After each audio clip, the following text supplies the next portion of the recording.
with another summer cozy story time.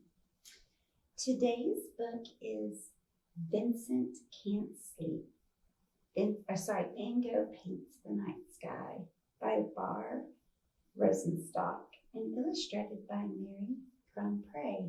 And I found this book when I was looking for resources for one of our Astounding Artist sessions this summer, one of which will be Vincent Van Gogh.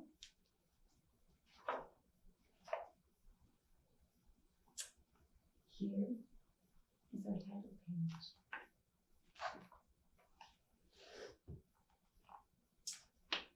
Vincent can't sleep.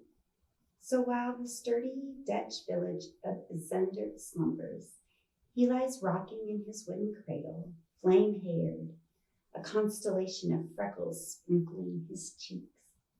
His shining eyes change color, first blue, then green, and dart after pink and yellow starlit shapes that twinkle on the ceiling.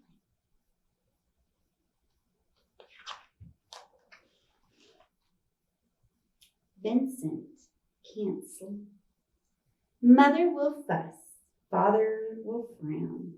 He might wake his little brother.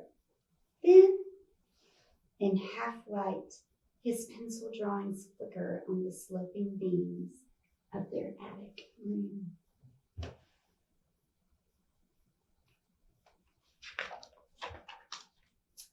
Carrying laced-up leather boots, he tiptoes down narrow pine stairs, turns the front latch, inching the door open to a wild shimmer of midnight air.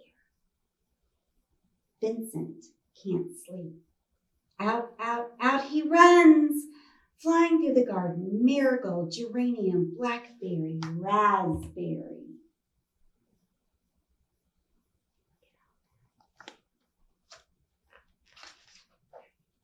Past the church with its tall steeple, down rolling hills and sandy paths meant for sheep.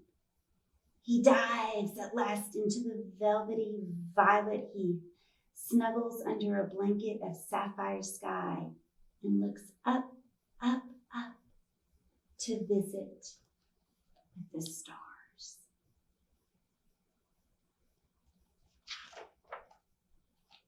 Vincent can't sleep. Away at boarding schools in bigger towns, Siebenbergen, Tilburg, dull classes, colorless teachers, rainbowed memories of home. While other students study, play, and laugh together, Vincent draws, writes, and sighs alone. He runs into the soothing darkness and is brought back to the harsh light over and over again. Vincent can't sleep. Though he's grown, working in gleaming cities, The Hague, London, Paris, he stocks and sells paintings in Uncle's fashionable galleries. Excited, bored, eager, lazy, explosive, shy, his many-colored moods scare the customers, and he's forced to go. Vincent can't sleep. Wandering west in England, south in Belgium, teaching, shopkeeping, preaching, his letters fill with roadside scenes, peasants and thunderclouds inked along the way. Now he calls himself an artist. The neighbors whisper, his family's worried. Is Vincent lost? He drifts hundreds of miles in a tattered hat and cloak, framing haloed sunsets with charcoal-stained hands. And I think bifocals are in this movie's feature, so I apologize. Vincent can't sleep and won't stop painting. He's found his light. After scattered lessons from proper artists, he takes off, canvas and paint strapped to his back. Flashing brushstrokes capture country cottages at dusk. city cafes at midnight, canvas after canvas like radiant chapters in a book only Vincent can read. He discovers that darkness is not plain black. Galaxies of color float on the night air. Vincent can't sleep. Shut tight in a hospital, told to rest as dark hills wave past his window. First blue, then green. He pictures a snuggling village, a flaming cypress, a tall steeple pointing up, up, up. Waits for morning when he's allowed to paint and asks himself wild questions. Does darkness have texture? Thick? Thin? Does it have rhythm? Quick? Slow? Is the night sky at rest? Or do 11 stars pulse like a beating heart? Then his painting stands finished. A whirling moonlit dream reflecting the warm sun, bold and infinite, like the wandering Milky Way, strange and restless, like Vincent himself, a sensitive boy, a hidden genius, a brilliant artist, the one who knows best the many colors of the night.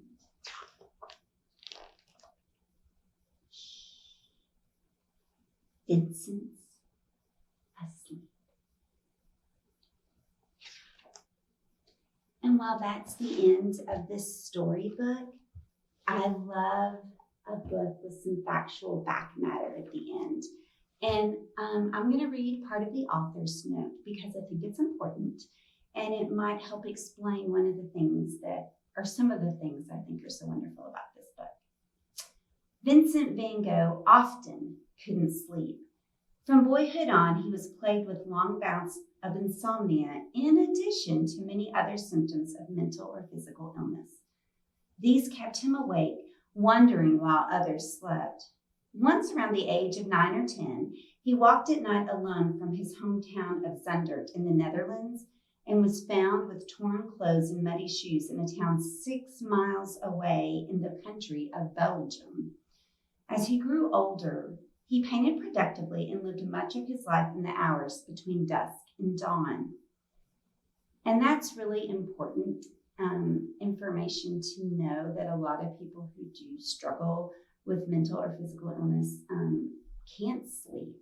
And that is a very tough symptom to deal with. Van Gogh's works include nearly 900 paintings, most completed in the years between 1881 and 1890. Vincent's art was influenced by the Barbizon school painters Jean-Francois Millet, as well as the Impressionists like Claude Monet and Camille Pissarro, and the Post-Impressionists too, like Georges Seurat, Paul Signac, and Paul Gauguin. Few people during his lifetime appreciated Van Gogh's artistic talent. He was known more for his passionate energy and manic moodiness. Though he is now considered one of history's greatest artists, experts believe he sold fewer than 5 paintings in his lifetime. His dramatic paintings of sunflowers and irises use bright daytime colors, but many of his masterpieces are set in or around darkness, including the visionary oil painting, The Starry Night, completed in 1889 while he was being treated at a hospital for those with mental illness in the town of Saint-Rémy-de-Provence in southern France. So I love how the story and the illustrations in here are so compassionate and trying to understand what it might have been like for Vincent as he couldn't sleep and as he struggled with extreme moods, and how his paintings came to life. The Starry Night combines reality with imagination and is widely considered one of the most important paintings in history. The scene is based partially on Van Gogh's eastern-facing view from his bedroom window at the hospital. He could see a wheat field and the night sky over rolling hills, but he could not see a village from his room. The Twinkling Town in the Starry Night is composed from earlier sketches of Saint-Remy, memories of his hometown of Zundert, or some imagined combination. He sketched many versions of this scene in pen and charcoal, but doctors did not allow him to paint in his room. The Starry Night was painted during the day between June 16th and 18th, 1889, in the studio Vincent had set up downstairs. The problem of painting darkness that is still color is one that Van Gogh wrestled with throughout his short, brilliant life. He solved it by loading his brushes with paint, then swirling or dashing strokes of complementary colors, reds with greens, purples with yellows, blues with oranges, which created luminous nighttime scenes.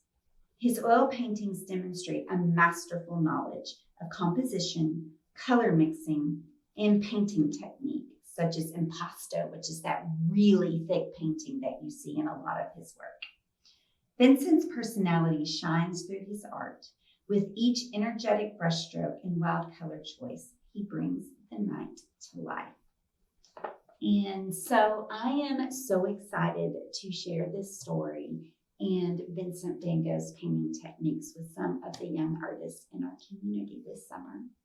I hope you enjoy Vincent Can't Sleep, and I don't know, I just hope that our hearts stay warm and compassionate for those who are struggling with things that we may not understand. I'll see you next time. Bye-bye.